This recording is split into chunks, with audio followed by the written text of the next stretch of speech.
So in this segment, we're going to be talking about more about Angela Rayner, and I feel like we've spoken more about Angela Rayner over the last week than I have in the lifetime of this channel, which is pretty crazy to be honest. But she's saying that we need to show voters that we stand for what we stand for, and that Labour is on their side. So this is Starmer saying, we'll make sure you know that Labour is on your side. But whose side is it? Because this article, it's not the best, I'm not going to lie, and we will be talking more broadly about kind of some of the issues I have. Just with the fact that the Labour Party keeps saying, we're on the side of the working class and whatever else, but then they don't actually say what specifically policies-wise they're going to implement to help the working class. At least, the Tories lie, but they say we want a northern powerhouse, we're going to invest more in the north and stuff like that. But, they've also talked about moving offices towards northern areas in order to kind of boost jobs and things like that in certain places. So at least they're offering something. But when it comes to this article, it's not the best. I'm not going to lie. And we'll talk more about kind of some more of the issues I have with Rayner and the Labour Party in general. So, Rayner says there's no getting away from the need to learn lessons of last Thursday's election. As the dust settles, it's clear that sitting governments in Wales, Scotland and England received a boost, and there are undoubtedly significant factors at play. So it feels like she's saying that, these the incumbent kind of governments are did really well during the local elections. Maybe she's saying because they're the incumbent governments. I don't know. She also says that there are undoubtedly other factors at play. The vaccine bounce has helped the Tories in England, and former Brexit Party voters were decisive of in many of Labour's losses. So she's saying, it's because they're handing out the vaccine really successfully, and the former Brexit Party voters were the ones that caused Labour to lose. But what did Labour do to actually appeal to these former Brexit Party voters, or to appeal to anyone in general, to be honest? She's saying, the incumbent parties did really well because of, maybe she'll argue that in a crisis, people tend to rally around the current government a bit more. She's blaming the vaccine. She's blaming, the Brexit Party, former Brexit Party voters. So not the best start. She says there was some good news too. The Welsh Government was handed a renewed increased mandate across England. Of the 13 mayoral elections, Labour won 11. So, where was this vaccine boost to? Where was this vaccine boost? And former Brexit Party voters, why did they not stop Labour from winning these mayoral seats?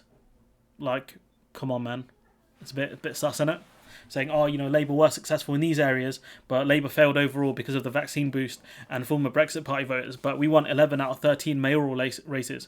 Like, why did those 11 mayors win? Have you thought about reading into specifically why they won and what things they offered? Because we know Andy Burnham was offering to nationalise the buses in Manchester. It might not seem the biggest deal, but he was offering something that would actually help working class people. So maybe that's something. Maybe that's a policy the Labour Party could use, huh? Maybe. I don't know. So it includes 2 gains in former Tory party strongholds of West of England and Cambridgeshire and Peterborough. We also obviously lost a lot in places like Sunderland. As a party, we must learn from both our challenges and our successes to turn this situation around so that people feel we speak for them again and trust us with their votes. This is a lesson from places like Wales, where the First Minister, Mark Drakeford, set out policies that will transform people's lives. So why didn't you offer policies that would transform people's lives during the local elections? Why did you not push for that? The only thing you guys ran on was helping out nurses and funding the NHS, which the local elections don't do that.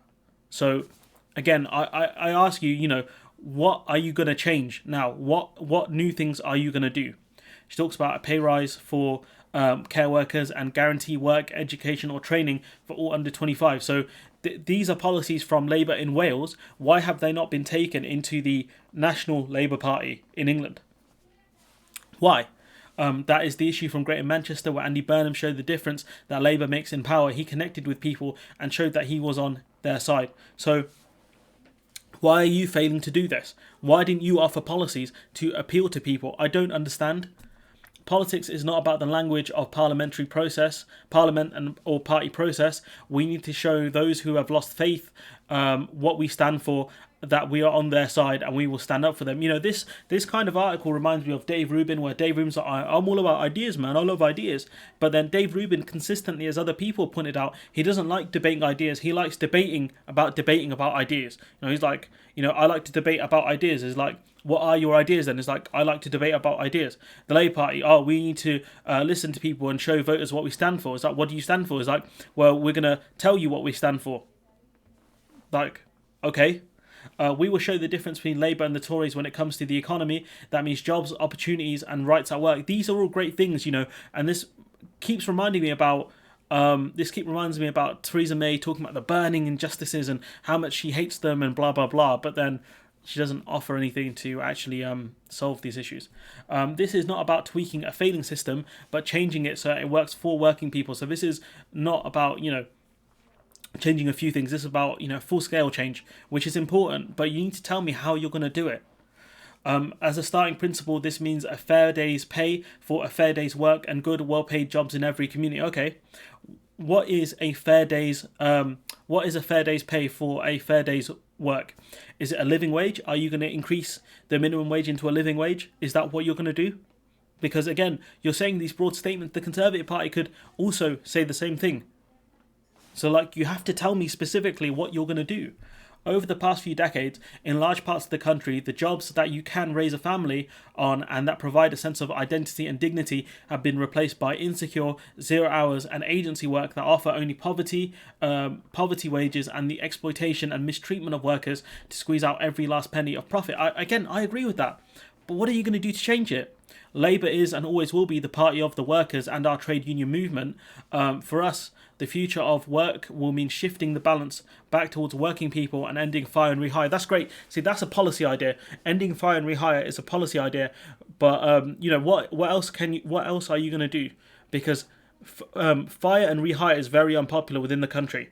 So are you going to stand with workers of British Gas who were victims of fire and rehire? Because I did see a few articles put out and a few tweets, but aside from that, what else did you guys do? And you can argue that the Labour Party aren't in government, but they can use opposition days to actually push for votes on these things. So there are things the Labour Party can do. They're not always going to be successful, but by you putting out a bill on an opposition day saying we want to end fire and rehire, when the Tory Party vote against that bill, you can use that as evidence to say, look, we're on your side and they're not. Building an economy out of this crisis that works for everybody, not just the Tory donors or the health secretary's pub landlord, which is a great dig. But again, how are you going to stop things like this happening? That's what I need to know. The recent scandals are not just about ministers' mates. They go directly back to the bigger scandal of taxpayers' cash wasted by outsourcing. So the difference between Labour and the Tories is also about our public services being run by the public sector and in the public interest. So are you going to get rid of outsourcing of public... are you going to get rid of outsourcing within the public sector completely? Because sometimes using private companies isn't a bad thing. If you have specialists in whatever other countries or in the UK who can do certain procedures that the NHS can't do or can't afford or whatever because they're so niche, I'm not against using the public sector or the private sector when it's warranted. But are you going to completely stop outsourcing altogether? Because that's what this sounds like. That difference means investing tens of billions of pounds into green industry to meet our climate obligation at the same time as delivering good, well-paid jobs and bringing industry back to the communities that Thatcher tried to destroy and that were hammered again by a decade of austerity. This is good stuff here. This bit is decent. It means homes that people can actually afford to live in, not investment opportunities for landlords that sit empty while thousands of children are homeless. So how many homes are you going to build? Are you going to build more social housing? Are you going to change the percentages of which private developers have to give up for social housing? Are these things you're going to do? This is what I want to see. Actual proposals from the Labour Party. That's what I want. You could argue that we're a while away from an election, but, when the Conservative Party puts out bad policies or whatever, at least you can counter with your own. The bare minimum you can do is counter with your own good policies that are costed. We knew what the Labour Party were under Corbyn, before the general election, before a manifesto was put out. We knew they were looking at things like nationalisation, etc. What does this Labour Party stand for under Starmer? What is Starmerism? Please tell me. But this is not just about policies. We have to change how the Labour Party operates, how it talks, and how it relates to the people and communities that we seek to serve and represent. For too long, the people we are here to represent have felt that we are distant from them and their lives. This is important because you can't just tell people you need this policy. What you need to do is explain how this policy will benefit them. And that's something I feel like the Labour Party didn't do last time out in 2019. Explain to people how nationalisation will change the railway industry or the bus industry and how that's going to help people. Even if you're a driver, having more efficient buses or better trains means that there's less people on the motorways because they can use public transport. Explain it to people in a very nice and easy way so they can understand that these things will benefit them. If we move more towards green energy, there'll be less pollution. Therefore, the air that you breathe will be cleaner, especially if you live in a city centre. Come on, this stuff is not hard to do. I know this is the case because it's my mates that I grew up with who are working minimum wage jobs, and we need to speak to and speak for them. But surely this is something you spoke to with Jeremy Corbyn about this issue last time out. If you knew this was a problem. For too long, we have given off an air of talking down to people and telling people what they need, or even what they should want, or what they should think. I don't think that's the case, but again, that's just me. There's been too much of Labour Party doing things for people and communities, and not enough doing things with people and communities. So it's a really stupid thing. Oh yeah, we did these things for you, and now we're going to do things with you. Again, the way she's phrased it is just really weird. Are you saying that instead of doing for communities, we're going to work together with communities so they can help themselves? Again, it's just a really weird way of wording things. Working class people don't want a handout or something, or someone telling us what we should think. We want the opportunities to do it for ourselves. Absolutely. So, are you going to push for more social mobility? Are you going to talk about how the Labour Party will be the party of the ones who have big aspirations to climb out of poverty? Is that something you're going to do? Because you haven't mentioned social mobility in this article at all. So, are you the party of social mobility? What do you specifically stand for? The Labour Party was founded to represent and win power for working class people, true. It's only because of our Labour and our trade union movement that I've gone from no GCSEs and a minimum wage to where I am today. Again, you can't, that kind of argument doesn't work because you have people, certain people, there's less of them now, that have managed to make it out of having, a lack of, formal education and a minimum wage job to actually doing okay in life. So that kind of argument, it doesn't work because the Conservative Party can pull out people who don't have a lot of grades, who worked minimum wage jobs and actually did okay in life. There are less of them now. Social mobility is worse now, but to make the argument it's only because of a Labour Party is is a bit stupid. I would argue that these specific policies that Labour would implement are the things that help me get out of poverty and will help other people get out of poverty. That's the way I would have framed it. So it's my responsibility now to make sure that we learn lessons and reconnect with the people and the places that we are here to fight for, and to make sure that they know we speak for them and that we are on their side. You can make the argument that we are for the people who don't have a voice, the people who don't typically vote, and the ones who are left behind because of things like austerity and government policies. That's the thing I would have talked about a bit more. But when it comes to Labour Party policies, we know that the Labour Party is against a decent pay rise for nurses. We know that that's a specific Labour argument. So if we go to this clip here. You're using the word at least.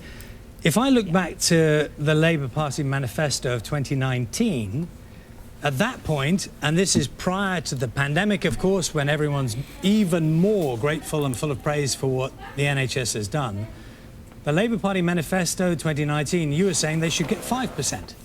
So, have you come down from that marker? And if you could say a number then, why can't you say a number now? Well, we're talking about our election launch for May now, and, what we've got to remind ourselves, in that manifesto in 2019, the general public completely rejected it. It was one of our worst election defeats. So what me and Keir have done when we took over the leadership of the Labour Party is listen to voters. And if you listen to voters now, 12 months on from the start of this pandemic, they would say that the government should at least honour its promise to our NHS workers. Okay, sorry, I'm trying not to talk. I'm trying very deliberately not to talk about the government. I'm trying to. That our NHS staff deserve a pay rise. I'm trying very hard not to talk about what the government are doing because people know that. I'm trying to establish what you would do and how it is that a 5% that you thought was correct then you don't think would be right now? Is it as simple as is the economy? I mean, is it because you can't afford it, which is what the government, of course, is saying about the 1%? Well, one of the things that we would do is that we'd review and look at how much the government has, squandered in these. So, look, I know this from the Express page, but this is an interview from the BBC, and we know that increasing nurses' salary is something that the public want. They don't want the 1% pay rise; they want more. But she's pushing for a 2.1% pay rise that was already budgeted. So when she talks about we need to listen to people and we need to tell people that we stand for them and all this stuff here, we don't want to. We've been doing too much. There's been too much of Labour doing things for people and not enough doing things with people and communities, and talks about listening to people and telling people what the Labour Party is really about. The Labour Party don't want, you haven't listened to the nurses who want an adequate pay rise. Maybe 12% is too ambitious, but when you negotiate from a higher level, you're more likely to get an actual number that you want. So why aren't you listening to the nurses? Why haven't you listened to NHS workers who want and deserve a pay rise, who haven't had a decent pay rise in a decade? So, all of this stuff here, all of this talk about the Labour Party needs to show voters what we stand for and that Labour is on their side. It doesn't look like you're on the side of the nurses. I mean, you're better than the Conservative Party, but it's a low bar, especially when you talk about Labour being for the working class people and all this stuff. These nurses and NHS workers haven't had a decent pay rise in a long time. So what that says to me is you're going to talk about how important it is to listen to people and be on the side of working people. You're going to talk about that, but you're not going to actually tell us what specifically you're going to do to help these working class people. All you're going to do is keep telling me, I'm on your side, I'm going to support you. And when things kick off and people actually need your help, you're going to be like, oh, don't worry, we support you. But, you're not actually going to help people. That's the way I see it anyways. So it's just ridiculous that Labour haven't pushed on this a lot more and pushed for at least the 5% pay rise they promised in 2019. And her argument of, well, that pay rise was rejected. That's the moment where I realised I was done with Rayner, because it's such a stupid argument that, our manifesto in 2019 was rejected because we pushed for a 5% pay rise for NHS staff. I reckon that was probably one of the more popular policies, to be honest. Very, that's the point I realised I was kind of done with her. And we also know that Rayner was sacked from her position, as I frantically look for the article. So, she was promoted, but, she was sacked, and people don't know what the Labour Party stand for. Her article doesn't actually talk about what the Labour Party stands for, apart from saying we're with the working class people. It's just painful. It's pretty painful at this point just to listen to these Labour politicians say we'll tell you what we stand for, we stand with you and stuff like that, but you won't actually tell us. Rayner herself points to the fact that this is a big issue and that people didn't actually know what Starmer stood for. This op-ed doesn't really tell us what Labour Party stands for, apart from the fact that they're against fire and rehire, and I think there's like one more thing in there. Potentially, maybe they're for social mobility, but it doesn't really tell us. She hasn't actually used the phrase social mobility, which is important, because I feel like once you explain that term, that's going to resonate with people, that we want to create an economy where people who start off as, lower working class can move up and can achieve in life. And we want to create the foundations that they can do that. She hasn't actually mentioned that at all, really, in this article, so it does annoy me. But anyways, I've talked on for a long time now. I don't have faith in these people, and I feel like I want to. I always make the point that I want to believe in these people like the way Yugi believes in the heart of the cards, that no matter what happens, these people are going to be the ones to pull us out of the fire. And, despite the fact that people are always saying, oh, we need unity and stuff like that, you shouldn't criticise the party. I've never believed that. I believe that constructive criticism is much more beneficial than any kind of praise, because it's not enough to tell me I'm doing a good job. When you criticize me constructively and offer me ways I can improve, my channel, be it with content or delivery or information or whatever, it really does help my channel. I take it on board, and I hope to, whatever criticisms I have, to improve the channel and make it better. That's why I criticise the Labour Party, because I want them to do better. I want them to succeed. But you don't do that just through praise and unity and kumbaya. You do that through criticism, of telling them that, look, I disagree with this, and this is why I think you should change. You don't necessarily have to change, but I don't think you're going to do well when you follow the policy of, oh, we're for good things and against bad things. It's like, what are the good things? It's like, well, we're for the good things and we're against the bad things. That's the way I see this Labour Party right now. Yeah, we're for ending fire and rehire. Well, how are you specifically going to do it? What are the policies you're going to do? How are you going to stop things like agency workers being exploited and 0 hours contracts? Are you just going to legislate those out fully? Or are there specific areas where you're going to keep them? These are the things I want to know, but the Labour Party just aren't telling us. Anyways, we are a few years out from an election, but I do want to see some policy ideas at least. That's what I want to see. There is a review coming up, and when it does come out, I'll review it. I will review the review. Anyways, let me know what you think in the comments below. Like, comment, share, subscribe, and hopefully I'll see you in the next one.